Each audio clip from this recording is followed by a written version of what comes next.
ఇంత cheap politics, ఇంత చిల్లర ప్రయత్నాలతో జగిత్యాలలో జన ప్రభంజనాన్ని అడ్డుకుంటామని రేవంత్ రెడ్డి గారు, అదేవిధంగా ఇక్కడున్న హైబ్రిడ్ ఎమ్మెల్యే, హైబ్రిడ్ కూడా కాదు, ఏం బ్రీడో ఇది,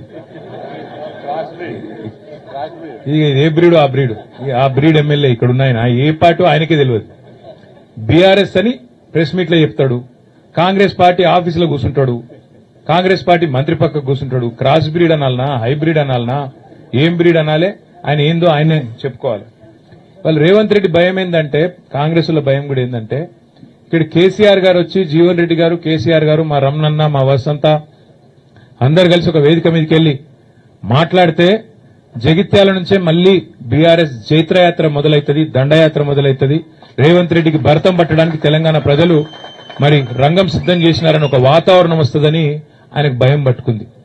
ఆయన అట్టర్ ఫ్లాప్ పాలన, 6 గ్యారంటీలని, 420 హామీలని, 13 డిక్లరేషన్లు, అన్ని వర్గాలను మోసం చేసిన విషయం బయటపడుతుందని చెప్పి ఆయనకు భయం పట్టుకున్నది. అందుకే ఈ రకమైన చిలిపి ప్రయత్నాలు చేస్తా ఉన్నారు.